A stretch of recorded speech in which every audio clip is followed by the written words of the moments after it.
আপোনাৰ হাতত যদি ধনৰ অভাৱ হৈছে, আপুনি খুব সোনকালে ধন টকা পইচা পোৱাটো কামনা কৰে, তেন্তে শুক্ৰবাৰে সন্ধিয়া এখিলা পানেৰে এটা উপায় কৰি সেই পানশিলাত এটা শব্দ লিখি আপোনাৰ ঘৰত ৰাখক। তেতিয়া আপোনাৰ যিকোনো আশাই পূৰণ হ'ব। আপুনি যি আশা কৰিব সেই আশা পূৰণ হোৱাৰ লগতে আপোনাৰ ঘৰলৈ ধন টকা পইচাৰ আকৰ্ষণ হ'ব। সকলো কামতে সফলতা আহি ঘৰৰ পৰা দৰিদ্ৰতা দূৰ হৈ পৰিব। এই কামটো যদি আপুনি 3টা শুক্ৰবাৰে সন্ধিয়া কৰিব পাৰে, তেন্তে সামাজিক, অৰ্থনৈতিক, ৰাজনৈতিক যিকোনো ক্ষেত্ৰতে উন্নতি কৰিব পাৰিব। উপায় কৰা পানশিলা আপোনাৰ ঘৰত থকা পৰ্যন্ত আপুনি কোনো ধৰণৰ ডাঙৰ সমস্যাত নপৰে। পৰিলেও আপুনি আনৰ সহায় নোলোৱাকৈ সেই সমস্যাৰ পৰা উদ্ধাৰ হ'ব পাৰিব। আজিৰ ভিডিঅ'টোত আমি আপোনাক জনাম এখিলা পানেৰে শুক্ৰবাৰে কি উপায় কৰি কি শব্দ লিখি ঘৰত ৰাখিব পাৰিলে ঘৰখনৰ উন্নতিৰ উপৰিও ঘৰৰ পৰা নিগেটিভ শক্তি আঁতৰি গৈ ঘৰত মাতা লক্ষ্মীৰ পৰম কৃপা পৰে, যাৰ ফলত কৰ্মত সফলতা আহি যিকোনো কাৰ্যত লাভৰ পৰিণাম বৃদ্ধি হৈ ধন টকা পইচাৰ দিশতো উন্নতি হয়। সেয়েহে আজিৰ ভিডিঅ'টো যদি সম্পূৰ্ণকৈ চায়, তেন্তে এখিলা পানেৰে শুক্ৰবাৰে কি উপায় কৰিলে ঘৰত মাতা লক্ষ্মী দেৱীৰ কৃপা সদায় থাকে, সেই কথাখিনি জানি যিকোনো এটা শুক্ৰবাৰে আপোনাৰ ঘৰতো পানেৰে কৰা উপায়টো কৰি নিশ্চয় উপকৃত হ'ব পাৰিব। শাস্ত্ৰ অনুসৰি পাণ আৰু তামোল হৈছে বৈকুণ্ঠ ধামৰ বস্তু, যাক লক্ষ্মী নাৰায়ণৰ স্বৰূপ বুলি মনা যায়। সেয়েহে যিকোনো মাংগলিক কাম কৰাৰ আগতে এযোৰ তামোল পাণ আগবঢ়োৱা হয়। এযোৰ তামোল পাণৰ সন্মান পৃথিৱীৰ সকলো বস্তুতকৈ ওপৰত। হাজাৰ ভুল কৰাৰ পিছতো যদি এজন ব্যক্তিয়ে এযোৰ তামোল পাণ আগবঢ়াই ক্ষমা বিচাৰে, তেন্তে সমাজৰ সেই ব্যক্তিক ক্ষমা কৰা হয়। এই বিস্তৃত তামোল পাণৰ স্থান আছিল বৈকুণ্ঠত, য'ত ভগৱান বিষ্ণু আৰু মাতা লক্ষ্মীৰ স্থান। তামোল পাণ হৈছে সেই স্থানৰ বস্তু। সেয়েহে তামোল পাণক অধিক সন্মান দিয়া হয় আৰু তামোল পাণক সদায় আগস্থান দিয়া হয়। যিকোনো দেৱ দেৱতাক পূজা কৰাৰ প্ৰথমে এযোৰ তামোল পাণ আগবঢ়োৱা হয়। তামোল পাণ দেৱ দেৱতাসকলৰ অতি সন্মানীয়।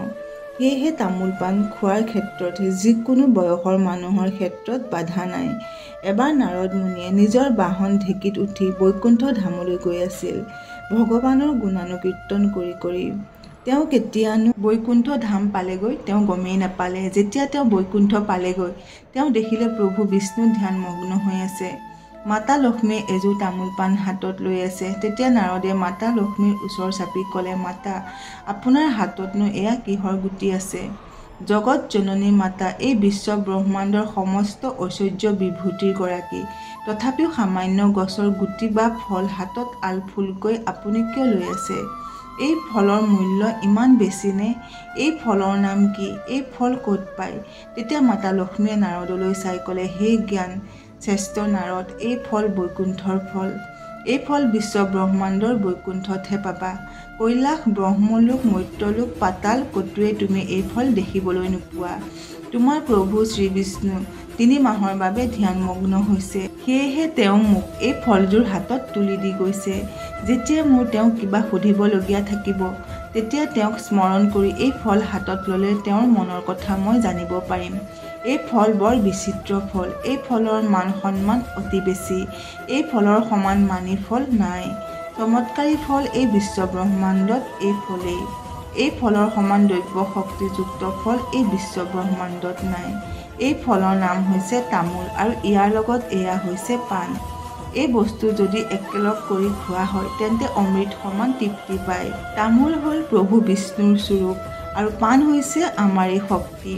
যদি তুমি তামোল পাণ আগবঢ়াই বিষ্ণুক স্মৰণ কৰা, তেন্তে তোমাৰ মনৰ কথা ভগৱানে সোনকালে শুনিব। তেতিয়া নাৰদে মাতা লক্ষ্মীক ক'লে, হে মাতা, আজি মই এক ডাঙৰ জ্ঞান পালোঁ। যাৰ নাম ৰাতিয়ে দিনে স্মৰণ কৰোঁ, যাক দেখা পাবলৈ বৈকুণ্ঠ ধাম পাওঁহি, সেই ভগৱানক লগ পোৱাৰ সুবিধা যেতিয়া এই ফলে দিব, গতিকে এতিয়াৰ পৰা মোৰ কষ্ট আৰু বহু কম হ'ব। গতিকে হে মাতা, এই ফল মোক দিয়ক। এই পবিত্ৰ দৈব্য শক্তিৰ ফলৰ সোৱাদ ময়ো ল'ব বিচাৰোঁ। তেতিয়া মাতা লক্ষ্মীয়ে নাৰদক ক'লে, হে জ্ঞানশ্ৰেষ্ঠ নাৰদ, এই ফল শ্ৰীবিষ্ণুৱে মোক নিজ হাতে দি গৈছে। সেয়েহে তোমাক মই এই ফল দিব নোৱাৰোঁ। তাৰোপৰি শ্ৰীবিষ্ণুৰ ধ্যানত কিমান দিন হয় সেই কথাও মই নাজানো। মই মাথো ইমানেই জানো, এই ফল বৈকুণ্ঠত আছে। এই ফল আগবঢ়াই প্ৰভুক স্মৰণ কৰিলে, যিকোনো কথা জনালে প্ৰভু শ্ৰীবিষ্ণুৱে সোনকালে গম পায়। তুমি যদি এই ফলৰ আশা কৰিছা তেন্তে বৈকুণ্ঠত বিচাৰি নিজেই আনি লোৱা। লক্ষ্মী দেৱীৰ কথা শুনি নাৰদে নিজেই তামোল গছ বিচাৰি গ'ল। বহুত বিচৰাৰ পিছত নাৰদে বৈকুণ্ঠত এজোপা তামোল গছ বিচাৰি পালে। সেই তামোল গছত তামোল লাগি আছিল আৰু সেই তামোল গছতেই এজোপা পাণ গছো বগাই আছিল। বৈকুণ্ঠৰ পৰা যেতিয়া নাৰদ উভতিছিল তেতিয়া এযোৰ তামোল পাণ খুব সাৱধানে লুকুৱাই লৈ আহিছিল, বৈকুণ্ঠৰ দুৱাৰীৰ হাতত ধৰা নপৰাকৈ। নাৰদে সেই তামোল পাণ লৈ পৃথিৱী লোকলৈ যাত্ৰা কৰিলে। পৃথিৱী লোকত সেই তামোল পাণ আনি নাৰদে ৰোপণ কৰিলে, যাতে পৃথিৱী লোকৰ মনুষ্যই সেই তামোল পাণ আগবঢ়াই ভগৱানক ভক্তি কৰি নিজৰ কথা ভগৱানক জনাব পাৰে। সেয়ে তেওঁ প্ৰথমে পৃথিৱী লোকতেই প্ৰথমে তামোল ৰোপণ কৰিছিল। সেয়েহে ভগৱানক যিকোনো পূজাত আগতীয়াকৈ এযোৰ তামোল আগবঢ়োৱা হয়। লোকবিশ্বাস অনুসৰি যিকোনো কামত যদি ভগৱানক চিন্তা কৰি প্ৰথমে এযোৰ তামোল পাণ আগবঢ়োৱা হয়, সেই কামত সফলতা আহে আৰু সেই কামত ভগৱানৰ কৃপা থাকে। অন্য এক আখ্যান মতে ভগৱান শ্ৰীকৃষ্ণ ৰাধাই গম নোপোৱাকৈ বিজেতা নামৰ এগৰাকী সুন্দৰীৰ ঘৰলৈ গৈছিল। ৰাধাই কৃষ্ণক বহু সময় বিচাৰি নাপাই শেষত জানিব পাৰিলে যে কৃষ্ণ বিজেতাৰ ঘৰলৈ গৈছে। সেয়েহে ৰাধাৰাণীয়ে শেষত কৃষ্ণক বিজেতাৰ ঘৰত বিচাৰি যোৱাৰ সিদ্ধান্ত কৰিলে।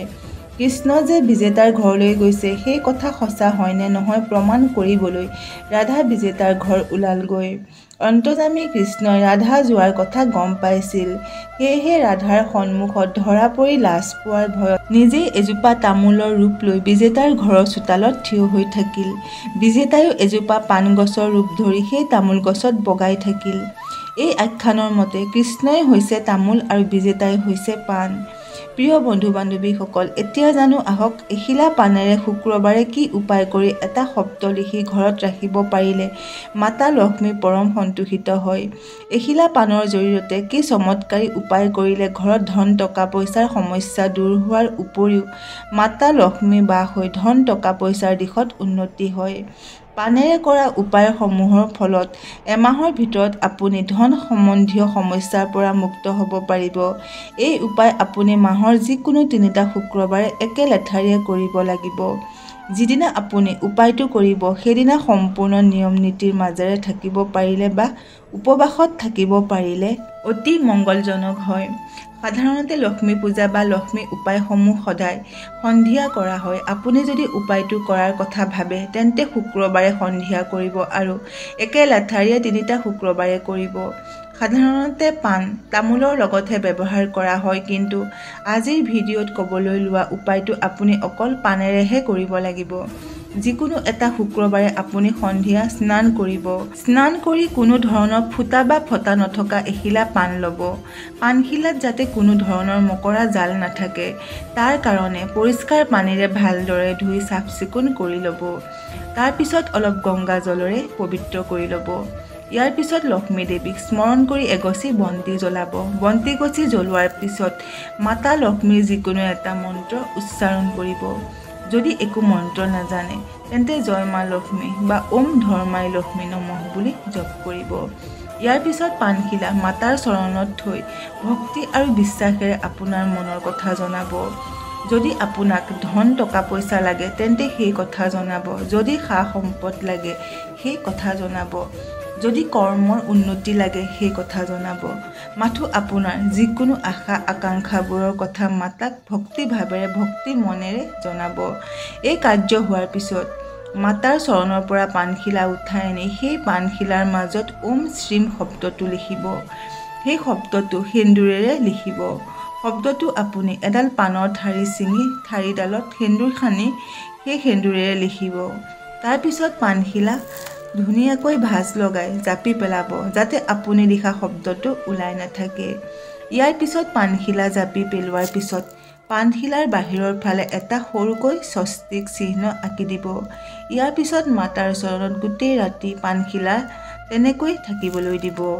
আপুনি যি গছ বন্তি প্ৰথমে জ্বলাইছিল সেই গছ বন্তি গোটেই ৰাতি জ্বলি থাকিবলৈ দিব। সেইবাবে পূজাৰ শেষত বা উপায়টো কৰাৰ শেষত সেই চাকি গছিত পুনৰ ঘিউ বা তেল দিব। যদি তেলেৰে চাকি গছ জ্বলাইছিল তেন্তে তেল দিব আৰু ঘিউৰে জ্বলাইছিল তেন্তে ঘিউ দিব। সেইদিনা তেনেকৈ থকাৰ পিছৰ দিনা পুৱা সোনকালে উঠি স্নান কৰিব আৰু তিতা গাড়ী সেই পানখিলা উঠাই আনি আপোনাৰ ঘৰৰ চন্দুক বা পইচা থোৱা বাকচত ৰাখি থ'ব। এনেকৈ যদি আপুনি সম্পূৰ্ণ নিয়ম নীতিৰে উপায়টো কৰি পানখিলা নিজৰ ঘৰত ৰাখিব পাৰে তেনেহ'লে আপোনাৰ ঘৰত কেতিয়াও টকাৰ অভাৱ নহ'ব। এই উপায়ৰ ফলত আপোনাৰ ঘৰত টকা পইচাৰ সমস্যা দূৰ হোৱাৰ লগতে সামাজিক ক্ষেত্ৰত সুন্দৰ সন্মানৰ অধিকাৰী হোৱাৰ সুযোগ পাব। এই উপায় আপুনি যদি একে লেঠাৰে ৩টা শুক্ৰবাৰে আপোনাৰ ঘৰত কৰি ৩ শিলা পাণ আপোনাৰ ঘৰত ৰাখিব পাৰে তেন্তে এমাহৰ ভিতৰত আপোনাৰ ঘৰত সকলো ধাৰ ঋণৰ সমস্যা পৰিত্ৰাণ পাব। এই উপায়ৰ ফলত মাতা লক্ষ্মী অতি প্ৰসন্ন হয়। যিসকল ব্যক্তিৰ অধিক ধাৰ ঋণৰ বোজা আছে সেইসকল ব্যক্তিয়ে যদি এই উপায় একে লেঠাৰে ৩টা শুক্ৰবাৰে কৰি সেই পাণ কেইশিলা নিজৰ ঘৰত ৰাখিব পাৰে তেন্তে তেওঁলোকে এমাহৰ ভিতৰত সেই ধাৰ ঋণৰ বোজাৰ পৰা মুক্ত হ'ব পাৰিব। শাস্ত্ৰ অনুসৰি পাণ তামোল লক্ষ্মী নাৰায়ণৰ স্বৰূপ বুলি ধৰা হয়। পাণ তামোল লক্ষ্মী নাৰায়ণৰ অতি প্ৰিয়। যদি আপুনি আপোনাৰ জীৱনৰ পৰা ধন টকা পইচাৰ সমস্যা দূৰ কৰিব বিচাৰে বা ধন টকা পইচাৰ ক্ষেত্ৰত আপোনাৰ ঘৰখনৰ উন্নতি হোৱাটো কামনা কৰে তেন্তে এই উপায় অৱশ্যেই কৰক। শাস্ত্ৰ অনুসৰি পাণেৰে কৰা যিকোনো উপায় কৰিব পাৰিলে মাতা লক্ষ্মী অতি সোনকালে সন্তুষ্ট হয়। আশা কৰিলোঁ আজিৰ এই ভিডিঅ'টো আপোনালোকৰ ভাল লাগিল। যদি ভাল লাগিল তেন্তে দয়া কৰি লাইক কৰক, শ্বেয়াৰ কৰক আৰু আমাৰ এই চেনেলটো ছাবস্ক্ৰাইব কৰি দিয়ক। আজিলৈ ইমানেই। শুনি থাকক জ্ঞানৰ গংগা।